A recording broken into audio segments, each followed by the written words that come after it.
कोकणातली थंडी आज थोडी अधिकच जाणवत होती. आजोबांनी अंगरखा चढवला होता आणि नातू उबदार चादर पांघरून पोथीसमोर येऊन बसला होता. काल संधीपकाच्या गोष्टीने नातवाच्या मनात गुरूंप्रती प्रचंड आदर निर्माण झाला होता. आज त्याच्या मनात एक नवीन शंका होती. आजोबा, काल तुम्ही म्हणाला की गुरु हेच ब्रह्मा, विष्णू आणि महेश आहेत, पण मग हे तिन्ही देव पृथ्वीवर एकत्र का आले? त्यांना नक्की कशाची ओढ लागली होती? अरे बाळा, जेव्हा भक्तावर संकट येतं ना, तेव्हा देव वैकुंठ सोडून धावून येतो. सिद्ध मुनींनी नामधारकाला हेच सांगितलं की बारे शिष्या, तू तर पूर्ण चंद्रासारखा आहेस. तुझ्यामुळे मला ही कथा सांगायला उत्साह येतोय. दत्तगुरु या पृथ्वीवर का आले यामागे एक जुनी कथा आहे. ही आहे श्री गुरुचरित्र अध्याय 3 मधील गोष्ट. ती म्हणजे अंबरीश राजा आणि दुर्वास ऋषी यांची. प्राचीन काळी अंबरीश नावाचा एक परम भक्त राजा होता. तो दर एकादशीला कडक उपवास करायचा. एकदा काय झालं, त्याचं व्रत मोडण्यासाठी साक्षात दुर्वास ऋषी तिथे आले. त्या दिवशी द्वादशीची वेळ फक्त काही घटिका उरली होती. राजाने ऋषींना जेवणाचे आमंत्रण दिले. ऋषी म्हणाले, मी नदीवर स्नान करून येतो, मगच जेवेन. वेळ निघून चालली होती. जर द्वादशी संपण्यापूर्वी राजाने उपवास सोडला नसता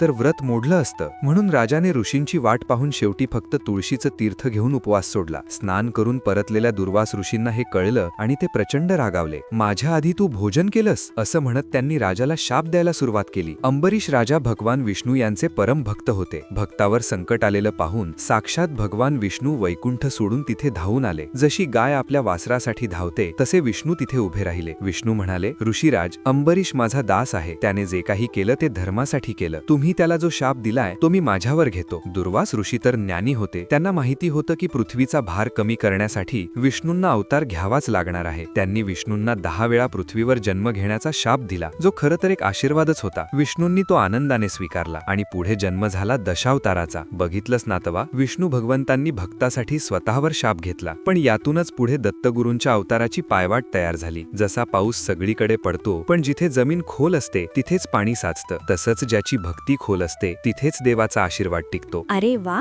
मग आजोबा, ते तिन्ही देव अत्री ऋषी आणि अनसुया माता यांच्याकडे बाळ बनून कसे आले? तीच तर मोठी गंमत आहे. अनसुया माता ही पतिव्रता शिरोमणी होती. तिची परीक्षा घ्यायला हे तिन्ही देव कपटवेश धारण करून आले आणि शेवटी तिचे पुत्र झाले. ती गोष्ट मी तुला उद्या सांगेन. अंबरीश राजाच्या भक्तीने देवाला पृथ्वीवर आणले. पण आता अनसुया मातेच्या अंगणात असा कोणता चमत्कार घडणार होता ज्यामुळे साक्षात ब्रह्मा, विष्णू आणि महेश लहान बाळ बनले? हे अद्भुत नाट्य आपण पाहणार आहोत उद्याच्या भागात. ही भक्तीची ओढ तुम्हाला कशी वाटतेय? कमेंट्समध्ये नक्की सांगा. पाहत रहा आजोबांच्या गोष्टी. चॅनलला सबस्क्राईब करायला विसरू नका. श्री गुरुदेव दत्त.